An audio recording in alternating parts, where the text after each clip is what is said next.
अस्सलाम वालेकुम। उम्मीद करता हूँ आप लोग सब खैरियत से होंगे और अच्छी सेहत के साथ होंगे। आज हम इस वीडियो में बात करेंगे diet for herniated disc and sciatica. इसकी रिकवरी के लिए क्या डाइट खानी चाहिए और क्या नहीं खाना चाहिए, वो सब मैं आपको इस वीडियो में बताऊंगा। बहुत ज़्यादा पेशेंट भी मुझसे पूछते हैं कि आप हमें कायरोप्रैक्टिक ट्रीटमेंट का तो बताते हैं कि कैसे डिस्क बल्ज ठीक होती है, बट हमें ये भी बताइए कि डिस्क बल्ज होने के बाद हमें क्या डाइट लेनी चाहिए।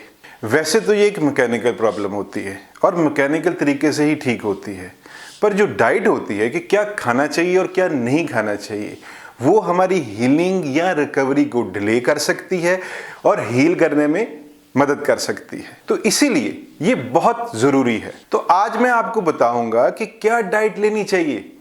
इसमें मैंने बताया है कि अक्यूट स्टेज में और क्रॉनिक स्टेज में क्या करना चाहिए। अक्यूट डिस्क बल्ज से मेरी मुराद है डिस्क बल्ज होने के या पेन होने के पहले 3 हफ्ते, और क्रॉनिक स्टेज से मेरी मुराद है कि आपको जब दर्द निकली या डिस्क बल्ज हुई उसके आफ्टर 1 मंथ, 1 महीने के बाद। तो चले इस वीडियो को शुरू करते हैं। तो व्यूअर्स, जैसा कि आपको पता है कि ये वीडियो बहुत इंपॉर्टेंट है और टेक्निकल भी है, तो इसको बहुत ज़्यादा ध्यान से देखना आपने। तो चलते हैं अपने पहले पॉइंट की तरफ। एंटी इन्फ्लेमेटरी फूड खाना चाहिए। मान लीजिए किसी को डिस्क प्रलैप्स होता है, और ये मैं अक्यूट कंडीशन के लिए बता रहा हूँ कि अभी अभी आपको डिस्क प्रलैप्स हुआ है और उसमें भी पहले 5-6 दिन जो हैं वो बेड रेस्ट करना होता है, और उसमें आपको एंटी इन्फ्लेमेटरी फूड कौन कौन से खाने चाहिए वो मैं आपको बताऊंगा, क्योंकि आपको पता होना चाहिए। जो बेड रेस्ट वाला पीरियड होता है वो मैं अलग से बताऊंगा, क्योंकि उसमें क्या क्या खाना चाहिए और क्या क्या नहीं खाना चाहिए। और जैसे ही हम थोड़ा सा नॉर्मल होते हैं, अपना काम शुरू करते हैं, मतलब पेशेंट थोड़ा बेहतर होता है और हल्की फुल्की लेग पेन है, बैक पेन रह रही है, तो उसमें हमें क्या खाना चाहिए। क्योंकि जो बेड रेस्ट वाला पीरियड होता है वो एक्यूट फेज होता है। फ्रेश डिस्क बल्ज के लिए हमें क्या करना चाहिए? सबसे पहले तो हमें एंटी इन्फ्लेमेटरी चीजें शुरू कर देनी चाहिए। उसमें क्या आएगा? आप टमाटो खा सकते हैं, पाइनएप्पल बहुत अच्छा सोर्स है एंटी इन्फ्लेमेटरी फूड का, बेरीज, स्ट्रॉबेरीज हो गई, ब्लूबेरीज हो गई, ये खा सकते हैं। और नट्स जैसे कि आलमंड ले सकते हैं, वॉलनट ले सकते हैं, ये सब खा सकते हैं। और टी अपनी डाइट में, पानी या दूध के बजाय अगर आप टी लेंगे, क्योंकि टी में एंटीऑक्सीडेंट होते हैं और ये बहुत हेल्पफुल होती है। इन्फ्लेमेशन को कंट्रोल करने के लिए आप चाय पिया करें ज़्यादा। और मैं ये भी बता दूं कि कुछ लोग कहते हैं कि आप आजकल लेटे रहते हैं, रेस्ट पर हैं, तो ज़्यादा पानी पिया करें। वो बिल्कुल मत करें। आप ज़्यादा पानी मत पिएं, क्योंकि ये आपका रेस्ट पीरियड चल रहा है और बार बार आपको वॉशरूम आना जाना पड़ेगा, और उसमें आपको जितना उठना पड़ेगा उतना ही काम खराब होगा। तो जो नॉर्मल प्यास लगे उतना ही पानी पिएं, ज़्यादा पानी मत पिएं। क्योंकि पेशेंट के घर वाले, रिश्तेदार कहते हैं ये बीमार है, आजकल लेटा रहता है, कुछ ना कुछ देते जाओ, खिलाओ पिलाओ। वो सरासर गलत है। आप सिंपल सी खिचड़ी खाएं, कम से कम फूड खाएं, क्योंकि अगर आपको कॉन्स्टिपेशन हो गई तो भी प्रॉब्लम है। तो कॉन्स्टिपेशन में हमें कौन कौन से फूड का ख्याल रखना है? हमें ज़्यादा डेयरी प्रोडक्ट नहीं लेनी, fast food, pizza, burger, whole grains मत लें। ये सब चीज़ें हमें अवॉइड करनी है, क्योंकि इन सब में कॉन्स्टिपेशन बढ़ने का खतरा रहता है। और शुगर, सोडा या अल्कोहल, ये सब चीज़ें बिल्कुल नहीं लेनी। एक तो ये एंटी इन्फ्लेमेटरी नहीं है, बल्कि इन्फ्लेमेशन को इंक्रीज करती हैं। शुगर लेने से, कोल्ड ड्रिंक लेने से, या दूध, सोडा और अल्कोहल लेने से, जो हमारी पहले मेडिसिन चल रही होती हैं नर्व के लिए, साथ साथ पेन किलर भी खा रहे होते हैं, वो ऑलरेडी एसिडिक होती हैं। तो इसमें हमें शुगर, सोडा, अल्कोहल बिल्कुल अवॉइड करना है। और एज अ मुस्लिम हम ऑलरेडी अवॉइड करते हैं अल्कोहल को, बट जो नॉन मुस्लिम पेशेंट हैं they should also avoid alcohol and sugar. और हमें सिर्फ एंटी इन्फ्लेमेटरी चीज़ें लेनी चाहिए। इससे क्या होगा? हमारी जो हीलिंग है वो तेज हो जाएगी, और जो इन्फ्लेमेशन की वजह से पेन हो रहा है वो भी कम हो जाएगा। और जो लेग पेन हो रहा है या बाजू में पेन हो रहा है गर्दन की वजह से, उसके लिए बहुत सी चीज़ों का ध्यान रखना पड़ेगा। हमें सिर्फ यही वाली चीज़ें लें या हल्की फुल्की खिचड़ी ले सकते हैं, क्योंकि आपको कॉन्स्टिपेशन या लूज मोशन दोनों चीज़ों से बचना है। बार बार वॉशरूम जाएंगे तो उठना पड़ेगा, उतना ही हमें प्रॉब्लम आएगी। तो जो कॉन्स्टिपेशन होगी उतना ही प्रेशर लगेगा, जोर लगेगा और हमारी डिस्क प्रलैप्स हो सकती है। तो इस बात का भी ध्यान रखना है। तो सबसे पहले एंटी इन्फ्लेमेटरी फूड, ये सबसे इंपॉर्टेंट पॉइंट है उनके लिए जो डिस्क प्रलैप्स के बाद बेड रेस्ट पर होते हैं। अब चलते हैं अपने सेकंड पॉइंट की तरफ, collagen type 1 and type 2। Collagen एक तरह का प्रोटीन होता है जो हमारी डिस्क में पाया जाता है, न्यूक्लियस पल्पोसस में पाया जाता है टाइप 2। और कोलेजन जो होता है वो एनुलस फाइब्रोसिस, जो हमारे रिंग्स की एंड प्लेट के आसपास लास्ट में लगा हुआ होता है, और उसको तोड़ के ही डिस्क बाहर आती है। तो न्यूक्लियस पल्पोसस उसको चीर के बाहर आता है, तो वो होता है टाइप 1। तो एनुलस फाइब्रोसिस होता है टाइप 1 और न्यूक्लियस पल्पोसस होता है टाइप 2 कोलेजन। अब कोलेजन जब बॉडी में बनता है तो अमाइनो एसिड, जिंक, इन सब के साथ मिलकर हमारा कोलेजन डेवलप होता है और बनता है। तो इसके लिए हमें कौन कौन सा फूड खाना चाहिए? अब मान लीजिए किसी को डिजेनरेटिव डिस्क डिजीज मतलब डीडीडी हुआ है, तो उन पेशेंट्स के लिए डिस्क को रिपेयर करने के लिए क्या करना चाहिए? वैसे तो मैं पहले भी कई बार बता चुका हूं कि ये एक मैकेनिकल प्रॉब्लम है, पोजीशंस, मैकेनिक एंड एडजस्टमेंट्स के साथ साथ ही अंदर जाती है। मगर उसको हील करने के लिए क्या ले सकते हैं?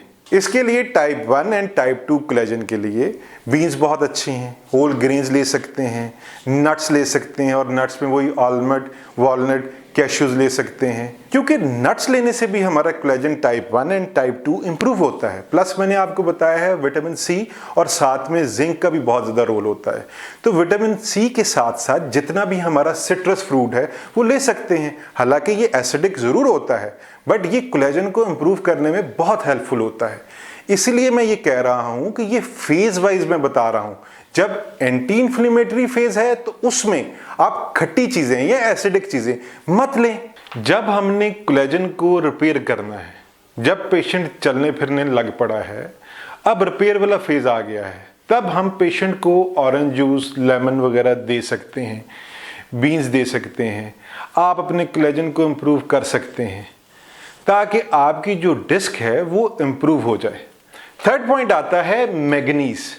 अब मैग्नीज क्यों जरूरी है? क्योंकि मैग्नीज जो हमारा लिगामेंटम फ्लेवम या पीएलएल, पोस्टीरियर लॉन्गिट्यूडिनल लिगामेंट जो होता है, उसमें ये प्रोडक्ट पाया जाता है। मैग्नीज की हेल्प से ये लिगामेंट टेंडन्स बनते हैं। तो अगर मैग्नीज की डेफिशिएंसी होगी तो ये जो हमारे लिगामेंट होंगे, जो पीएलएल होता है, जो हमारी डिस्क के बिल्कुल बीच में पीएलएल लिगामेंट होते हैं, वर्टेब्रा के बिल्कुल साथ साथ चलते हैं, पोस्टीरियर लॉन्गिट्यूडिनल लिगामेंट थोड़े से वीक होते हैं। और अगर मैग्नीज नहीं होगा तो वो ज्यादा वीक होंगे, तो डिस्क को पीछे से फिर से चीर के बाहर निकल आएंगे। तो इसलिए लिगामेंटम फ्लेवम और पोस्टीरियर लॉन्गिट्यूडिनल लिगामेंट, इसमें स्ट्रेंथ होना जरूरी है ताकि वो डिस्क को अंदर रख सके। अब मैग्नीज के लिए हम क्या खा सकते हैं? आप ब्राउन राइस ले सकते हैं, ओट्स मील ले सकते हैं नाश्ते में, ग्रीन वेजिटेबल्स बहुत ज़्यादा इंपॉर्टेंट हैं इसके लिए, और डार्क चॉकलेट भी खा सकते हैं। बट इसमें ये मत समझ लीजिए कि हमने आपको शुगर खाना अलाउ कर दिया है। बहुत ज़्यादा इंपॉर्टेंट होगा तो आपका डॉक्टर आपको अलाउ कर देगा, अदरवाइज इन्हीं तीनों से अपना काम चलाइए। इनमें मैग्नीज की बहुत अच्छी क्वांटिटी है, इसको आप लेकर अपना पीएलएल स्ट्रॉन्ग कर सकते हैं, क्योंकि इसका स्ट्रॉन्ग होना ज़रूरी है, क्योंकि डिस्क को बचाने के लिए कोई ना कोई चीज़ चाहिए होती है। अब चलते हैं अपने फोर्थ पॉइंट की तरफ, अवॉइड एसिडिक फूड। अब एसिडिक फूड में क्या आएगा? वेजिटेबल ऑयल, जितनी भी तली हुई चीज़ें हैं बिल्कुल मत खाइए, कोई फ्रेंच फ्राइज नहीं, बाहर से कोई चीज़ नहीं खानी, रिफाइंड ग्रेन्स, पिज़्ज़ा, बर्गर, मैदा, इन सब को बिल्कुल नहीं लेना। कोई प्रोसेस्ड कॉर्न नहीं, जैसा कि हमारे पैकेट फूड होते हैं, जैसे लेज हो गया, कुरकुरे वगैरह हो गए, बिल्कुल नहीं खाएंगे। चावल, चना, ब्रेड, ये भी इसमें शामिल है। एसिडिक फूड क्या करता है? इनडायरेक्टली हमारी पेन को बढ़ा देता है, क्योंकि बॉडी में जब एसिडिक प्रेशर बनता है, जितनी वॉल्स हैं वो सारी स्ट्रेच हो जाती हैं। हमारी तो पहले ही नर्व प्रेस हुई हुई है। अगर किसी को शटीका है, किसी को लेग पेन हो रही है, तो उसकी तो पहले ही नर्व प्रेस हुई हुई है। तो अगर हमारा एब्डोमिनल प्रेशर बढ़ जाएगा तो वो और जाके वॉल्स को टच करेगा और पेन और बढ़ जाएगी। तो इसलिए मैं ये हमेशा अपने पेशेंट्स को एडवाइस करता हूं कि एसिडिक फूड को अवॉइड करना है। तो आप अपनी आधी जंग जीत चुके होंगे, क्योंकि आपको 50% रिलीफ इन्हीं चीजों को छोड़ने से मिल जाएगा। सो अवॉइड एसिडिक फूड, ये मेरी बात हमेशा याद रखें, चाहे आप रिकवरी फेज पर हैं, चाहे एक्यूट फेज पर हैं, या आप बेड रेस्ट पर हैं, ये चीजें आपने बिल्कुल नहीं लेनी। तो अब चलते हैं अपने 5th पॉइंट की तरफ, शुगर। अब शुगर अवॉइड करना मैं इसलिए कहता हूं क्योंकि जब भी इंसुलिन स्पाइक होती है तो हमारी जितनी भी पेन्स है वो इंक्रीज हो जाती हैं, क्योंकि ये रिसर्च में माना गया है कि जब भी इंसुलिन स्पाइक होगी वो क्यों होगी कि जब शुगर ज़्यादा होगी तो बॉडी इंसुलिन ज़्यादा रिलीज़ करेगी, और जितनी इंसुलिन ज़्यादा रिलीज़ होगी उतनी ही हमारी रिकवरी स्लो हो जाएगी। इसलिए डायबिटिक पेशेंट्स को जब भी कोई प्रॉब्लम आती है वो हमेशा डिले होती है, हमेशा उनकी हीलिंग लेट ही शुरू होती है। इसलिए हमें शुगर को अवॉइड करना है, कोई दूध सोडा नहीं, कोई कोल्ड ड्रिंक नहीं। अब चलते हैं अपने सबसे ज़्यादा इंपॉर्टेंट पॉइंट की तरफ, vitamin D, vitamin B12 and vitamin C.